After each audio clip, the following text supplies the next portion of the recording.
अगला अध्याय। श्री शिव के द्वारा गोलोक धाम में श्री विष्णु का गोपेश के पद पर अभिषेक तथा उनके प्रति प्रणाम का प्रसंग सुनाकर श्री राम का सती के मन का संदेह दूर करना, सती का शिव के द्वारा मानसिक त्याग। श्री राम बोले, देवी, प्राचीन काल में एक समय परम दृष्टा भगवान शंभु ने अपने परात्पर धाम में विश्वकर्मा को बुलाकर उनके द्वारा अपनी गौशाला में एक रमणीय भवन बनवाया जो बहुत ही विस्तृत था। उसमें एक श्रेष्ठ सिंहासन का भी निर्माण कराया। उस सिंहासन पर भगवान शंकर ने विश्वकर्मा द्वारा एक छत्र बनवाया जो बहुत ही दिव्य, सदा के लिए अद्भुत एवं परम उत्तम था। तत्पश्चात उन्होंने सब ओर से इंद्र आदि देवगणों, सिद्धों, गंधर्वों, नागादिकों तथा संपूर्ण उपदेवों को शीघ्र वहां बुलवाया।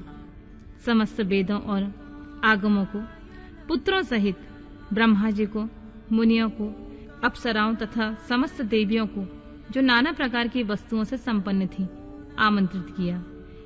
इनके सिवा देवताओं, ऋषियों, सिद्धों और नागों की 16-16 कन्याओं को भी बुलवाया जिनके हाथों में मांगलिक वस्तुएं थीं। मुने वीणा, मृदंग आदि नाना प्रकार के वाद्यों को बजवाकर सुंदर गीतों द्वारा महान उत्सव रचाया।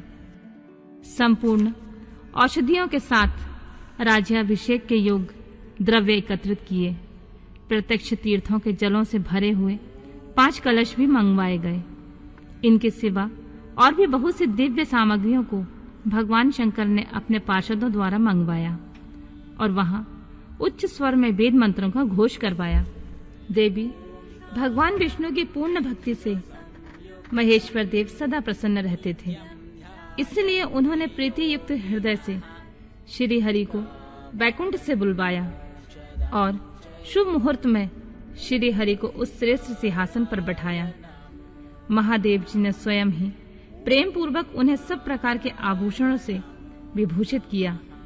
उनके मस्तक पर मनोहर मुकुट बांधा गया और उनके मंगल कौतुक कराए गए।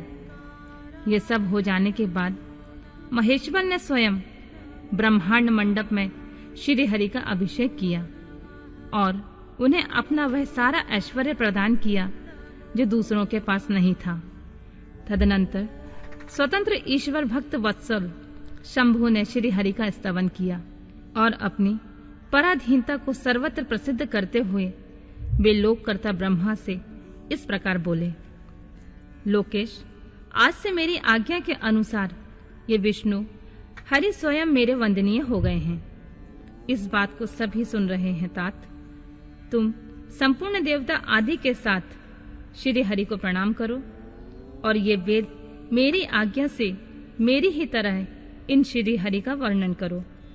रामचंद्र जी कहते हैं, देवी, भगवान विष्णु की शिव भक्ति देखकर प्रसन्नचित्त हुए वरदायक भक्त वत्सल रुद्रदेव ने उपयुक्त बात कहकर ही स्वयं श्री गरुड़ ध्वज को प्रणाम किया। तदनंतर ब्रह्मा आदि देवताओं, मुनियों और सिद्ध आदि ने भी उस समय श्री हरि की वंदना की। इसके बाद अत्यंत प्रसन्न हुए भक्त वत्सल महेश्वर ने देवताओं के समक्ष श्री हरि को बड़े बड़े वर दिए। इसके बाद अत्यंत प्रसन्न हुए भक्त वत्सल महेश्वर ने देवताओं के समक्ष श्री हरि को बड़े बड़े वर प्रदान किए। महेश बोले, हरे, तुम मेरी आज्ञा से संपूर्ण लोकों के कर्ता, पालक और सहारक हो। धर्म, अर्थ और काम के दाता तथा दुर्नीति अथवा अन्याय करने वाले दुष्टों को दंड देने वाले हो। महान बल पराक्रम से संपन्न जगत पूज्य जगदीश्वर बने रहो। समरांगन में तुम कहीं भी जीते नहीं जा सकोगे। मुझसे भी तुम कभी पराजित नहीं होगे। तुम मुझसे मेरी दी हुई 3 प्रकार की शक्तियां ग्रहण करो। एक तो आदि की इच्छा, सिद्धि, दूसरी प्रकार की लीलाओं को प्रकट करने की शक्ति और तीसरी तीनों लोकों में नित्य स्वतंत्रता। हरे, जो तुमसे द्वेष करने वाले हैं वे निश्चय ही मेरे द्वारा प्रयत्न पूर्वक दंडनीय होंगे। विष्णु, मैं तुम्हारे भक्तों को उत्तम मोक्ष प्रदान करूंगा। तुम इस माया को भी ग्रहण करो जिसका निवारण करना देवता आदि के लिए भी कठिन है, तथा जिससे मोहित होने पर यह विश्व जड़ रूप हो जाएगा। हरे, तुम मेरी बाईं भुजा हो और विधाता दाहिनी भुजा। तुम इस विधाता के भी उत्पादक और पालक होगे। मेरा हृदय रूप जो रुद्र है वही मैं हूँ, इसमें संशय नहीं है। वह रुद्र तुम्हारा और ब्रह्मा आदि देवताओं का भी निश्चय ही पूज्य है। तुम यहाँ रहकर विशेष रूप से संपूर्ण जगत का पालन करो। नाना प्रकार की लीलाएं करने वाले विविध अवतारों द्वारा सदा सबकी रक्षा करते रहो। मेरे चिन्मय धाम में तुम्हारा जो परम वैभवशाली और अत्यंत उज्जवल स्थान है वह गोलोक नाम से विख्यात होगा। हरे, भूतल पर जो तुम्हारे अवतार ग्रहण होंगे वे सबके रक्षक और मेरे भक्त होंगे। मैं उनका अवश्य दर्शन करूंगा। वे मेरे वर से सदा प्रसन्न रहेंगे। रामचंद्र जी कहते हैं, देवी, इस प्रकार श्री हरि को अपना अखंड ऐश्वर्य सौंपकर उमा वल्लभ भगवान हर स्वयं कैलाश पर्वत पर रहते हुए अपने पार्षदों के साथ स्वच्छंद क्रीड़ा करते हैं। तभी से भगवान लक्ष्मीपति वहां गोप वेश धारण करके आए और गोप गोपी तथा गौओं के अधिपति होकर बड़ी प्रसन्नता के साथ रहने लगे। वे श्री विष्णु प्रसन्नचित हो समस्त जगत की रक्षा करने लगे। वे शिव की आज्ञा से नाना प्रकार के अवतार ग्रहण करके जगत का पालन करते और इस समय वे ही श्री हरि भगवान शंकर की आज्ञा से 4 भाइयों के रूप में अवतीर्ण हुए हैं। उन 4 भाइयों में सबसे बड़ा मैं राम हूँ, दूसरे भरत, तीसरे लक्ष्मण और चौथे भाई शत्रुघ्न। देवी, मैं पिता की आज्ञा से सीता और लक्ष्मण के साथ वन में आ गया। यहाँ किसी निशाचर ने मेरी पत्नी सीता को हर लिया है और मैं विरही होकर भाई के साथ इस वन में प्रिया का अन्वेषण करता हूँ। जब आपका दर्शन प्राप्त हो गया तब सर्वथा मेरा कुशल मंगल ही होगा। माँ सती, आपकी कृपा से ऐसा होने में कोई संदेह नहीं है। देवी, निश्चय ही आपकी ओर से मुझे सीता की प्राप्ति विषयक वर प्राप्त होगा। आपके अनुग्रह से उस दुख देने वाले पापी राक्षस को मारकर मैं सीता को अवश्य प्राप्त करूंगा। आज मेरा महान सौभाग्य है जो आप दोनों ने मुझ पर कृपा की है, जिस पर आप दोनों दयालु हो जाएं। वह पुरुष तो धन्य और श्रेष्ठ है।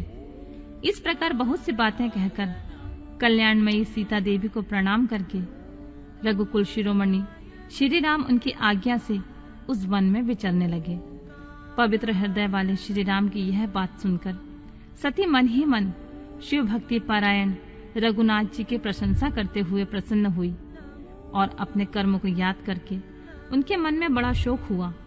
उनकी अंग कांति फीकी सी पड़ गई। वे उदास होकर शिव जी के पास लौटी। मार्ग में जाती हुई देवी सती बारंबार चिंता करने लगी कि मैंने भगवान शिव की बात नहीं मानी और श्री राम के प्रति कुत्सित बुद्धि कर ली। अब शंकर जी के पास जाकर उन्हें क्या उत्तर दूंगी। इस प्रकार बारंबार विचार करके उन्हें उस समय बड़ा पश्चाताप हुआ। शिव के समीप जाकर सती ने उन्हें मन ही मन प्रणाम किया।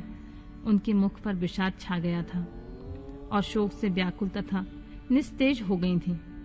सती को दुखी देखकर भगवान हर ने उनका कुशल समाचार पूछा और प्रेम पूर्वक कहा, तुमने किस प्रकार परीक्षा ली। उनकी यह बात सुनकर सती मस्तक झुकाए उनके पास खड़ी हो गई। उनका मन शोक और विषाद में डूबा हुआ था। भगवान महेश्वर ने उन्हें ध्यान लगाकर सती का सारा चरित्र जान लिया और उन्हें मन से त्याग दिया। वेद धर्म का प्रतिपालन करने वाले परमेश्वर शिव ने अपनी पहले की हुई प्रतिज्ञा को नष्ट होने नहीं दिया। सती का मन से त्याग करके वे निवास भूत कैलाश पर्वत पर चले गए। मार्ग में महेश्वर और सती को सुनाते हुए आकाशवाणी बोली, परमेश्वर, तुम धन्य हो और तुम्हारी यह प्रतिज्ञा भी धन्य है। तीनों लोकों में तुम्हारे जैसा महायोगी और महाप्रभु दूसरा कोई नहीं है। यह आकाशवाणी सुनकर देवी सती की कांति फीकी पड़ गई। उन्होंने भगवान शिव से पूछा, नाथ, मेरे परमेश्वर, आपने कौन सी प्रतिज्ञा की है, बताइए।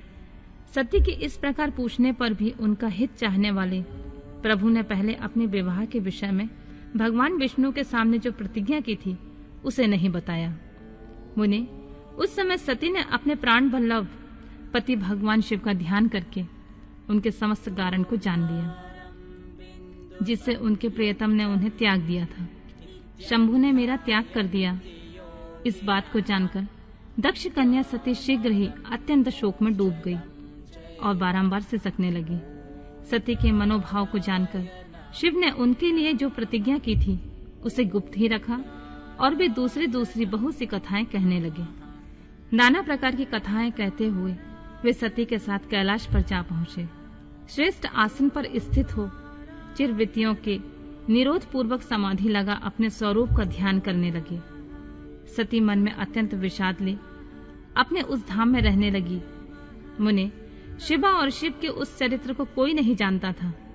महामुनि स्वेच्छा से शरीर धारण करके लोक लीला का अनुसरण करने वाले उन दोनों प्रभुओं का इस प्रकार वहां रहते हुए दीर्घकाल व्यतीत हो गया। तत्पश्चात उत्तम लीला करने वाले महादेव जी ने ध्यान तोड़ा। यह जानकर जगदम्बा सती वहां आई और उन्होंने व्यथित हृदय से शिव के चरणों में प्रणाम किया। उदार चेता शंभु ने उन्हें अपने सामने बैठने के लिए आसन दिया और बहुत प्रेम से बहुत सी मनोरम कथाएं कहीं।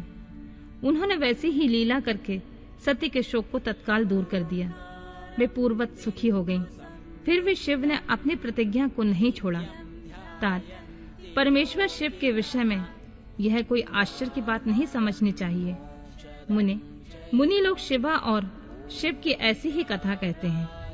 कुछ मनुष्य उन दोनों में वियोग मानते हैं, परंतु उनमें वियोग कैसे संभव है?